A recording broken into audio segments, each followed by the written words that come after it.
Welcome to Lenses and Lyrics, where music and photography collide. This podcast dives into the crossover world of photographers who are or were musicians, those whose passion for sound influenced the way they see through the lens. We'll hear from photographers who started out in bands before photographing bands, and those who continue to blend both crafts. We'll also hear from musicians whose careers were shaped by the photographers who documented their journey. Connect with all things Lenses and Lyrics at lenseslyrics.com. Hello, friends. Scott Wyden Kivowitz here, your host of Lenses and Lyrics. This is the first ever episode of this show. This is something that I have been wanting to do for years. I would even dare to say over a decade. And I don't know why I procrastinated so much, but over the years, I've come to realize that there are so many photographers that are musicians. Some don't play anymore. Some still do. Some are still actively in bands. Some just go and photograph concerts, you name it. So I had this idea of connecting photographers and having these conversations of connecting with photographers that are musicians at heart or still actively musicians, and or just photographers who photograph bands who don't actually play themselves, or musicians that were impacted by photography. And so that's why the show exists. I've been wanting to do it, as I said, for over a decade, and now it is coming to fruition. And so I thought I would kick off episode 1 with a quick story about my musical past. And I have this all available at scottwyden.com/music. So you can also check it out there. And this episode will actually be embedded there as well to listen to as you explore my musical past. So growing up, I was forced to play music. I had no choice, as many do in school in the United States. You're in music class and you're forced to choose an instrument. You don't have to stick with it forever, but you have to do it, at least for, I guess, a year or whatever it is. And for some reason, my parents picked clarinet for me. I don't remember having the choice. Now, it turned out I was really good at playing clarinet. So I played a lot. I played at Temple. I played all over. I played at graduation ceremonies, and you name it, I was playing everywhere. And then when it came time to figure out college, I knew I was going into college for music, and I knew I wanted to go to Berklee College of Music in Boston, Massachusetts, and I knew that I could get in playing clarinet. Now, I went to a small high school. I graduated with 87 people, and my high school did not prepare me for Berklee College of Music. So I didn't last too long at the school. However, I did get in to Berklee. I wound up playing 2 songs on the recording that I did. One was a Kenny G song. I don't remember what the other song was off the top of my head. And I actually wanted to do music recording as my career. I wanted to own a recording studio and record bands for a living. It's funny how things come full circle, because I'm now in the photography industry, but doing podcasting, and I'm dealing with audio and video all the time. So things come full circle and things work out the way they're supposed to. But that was a little fast forward. I'm going to rewind again. I'm going to Berklee College of Music. I had a lot of great times there. I made a lot of good friends there. A lot of great stories that came out of going to Berklee, but I was not prepared for the intense music theory that is required to be there, and the intense skill set required beyond just playing, like notation and things like that, which I never had any interest in. I just wanted to play for fun and record bands. But even as a recording major, the amount of music theory and all that stuff that was required was over my head. I really had a bad time at the college from the education side. So I moved back home and went to a county college that actually had a fantastic music program. They also had a music recording program and a recording studio. And I did another year, or I believe it was another year in that degree, until I realized I still absolutely hate this. So after talking to a lot of friends and family, I switched to photography. I've always had interest in photography, and turned out that the college I was going to also had one of the best photography programs in the entire state of New Jersey. So I wound up getting an associate's degree in photography technology, which was amazing. And I've been doing photography ever since, right? Now, just again to rewind a bit, during high school, I was actually in a pop punk band called 20 Minutes to Nowhere. We weren't bad, to be honest. We were not bad, but it was very stereotypical pop punk. Our singer was not a singer, but we had a lot of fun. We had a lot of fun doing it, and we played a lot of shows, and it was a good learning experience, especially as a first band, okay? Now, the demo tape is available on my landing page for my musical past. If you want to listen to the demo tape, it is there for you to listen to. Then, after that band dismantled, I actually started a screamo band. It was a hardcore band that we lasted for a little bit. We rehearsed and practiced so much, and we only played one show.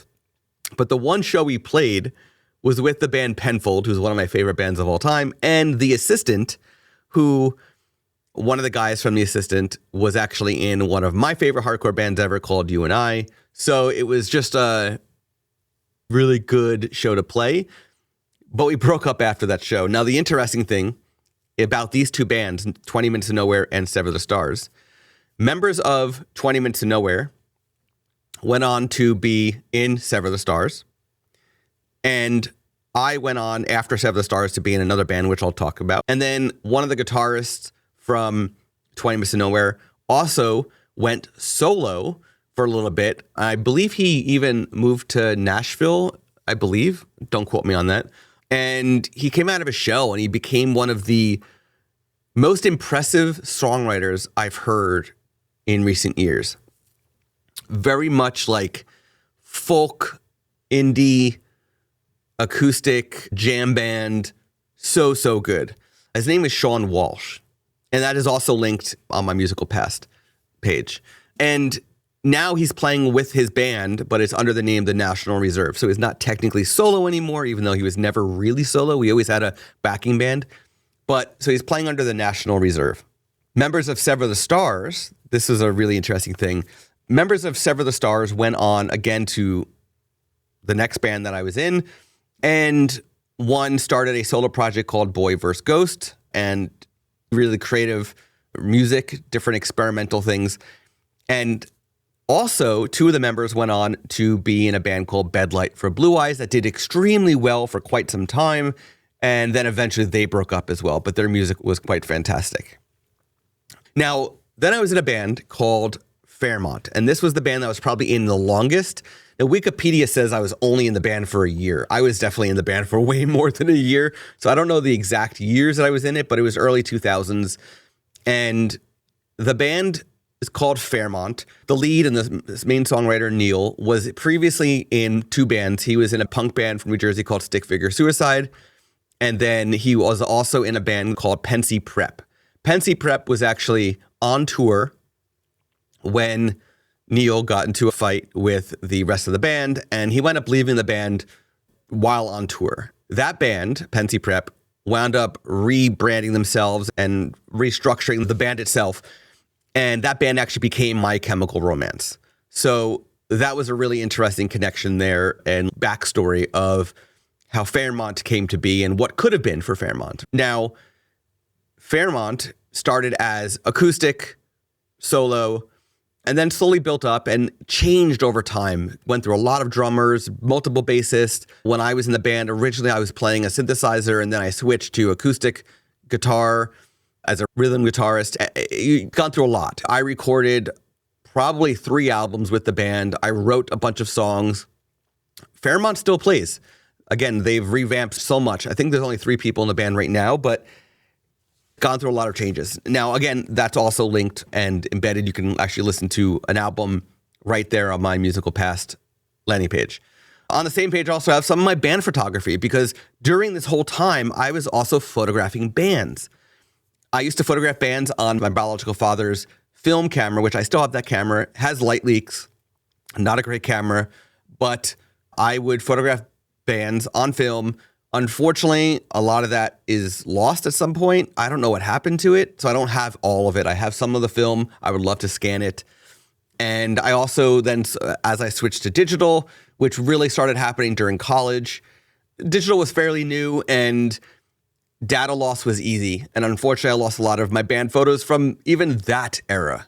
So I learned a lot of lessons over the years of good backup workflows and things like that. And I don't lose photos anymore. And if I do accidentally lose photos on OneDrive, I've got it redundant on many other places. I've been photographing bands for as long as I've been in bands. I have been photographing bands, whether it started on a disposable camera or was with a different film camera and so on. So I have always loved photography, which is one of the reasons why switching to photography as my career was a good choice. And I could also continue photographing bands, which I did. I did a bunch of media photos and I would go to band concerts and do concert photography and things like that. And I never really had a style of band photography, but I'm sure if I was to approach it now, I would probably photograph it the similar style that I photograph clients these days. So anyway, that is my history of music, right? That is how I went from playing in bands and photographing bands to photography. And I have a guitar, one guitar at this point. I still have other instruments, but I have one acoustic electric guitar. It is a Taylor brand guitar. And that is my baby right now as far as instruments go. And when I'm feeling stressed, I need some downtime, I pick it up, I play for myself. I don't perform anymore. I don't tour. I don't really record. I record just for myself, just so I can remember things, but I'm just doing it all for myself, which is similar to how I do photography. I know myself too well. And I know that if I was to do photography full time every single day for paid work as a living, I would wind up hating photography. So I don't even do photography full time. I do photography for myself. I photograph my family. I photograph other people. I do take on client work. I photograph a lot of proposals here in New Jersey, surprise proposals, literally somebody asking for somebody else's hand in marriage. And I do this when I want, right?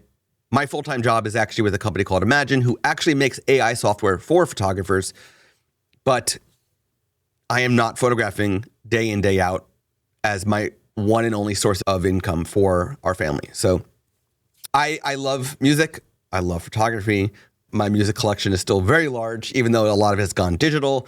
And yeah, it's one thing I also learned over the years. My biological father passed when I was very young.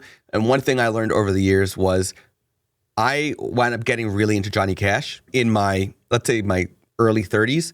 Turns out my biological father was really into Johnny Cash. So I thought that was a fun little juicy fact that I learned about myself and him.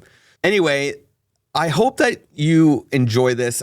Every episode is not going to just be me. In fact, I don't want it to just be me. It will be me having conversations with friends and other people I don't know that I'm going to get friendly with that, like I said, are photographers, that were musicians, that are musicians, or musicians that were impacted by photography. So this is going to be great. This is just to kick it off, to get you inspired, get you interested. Hopefully, I did the job.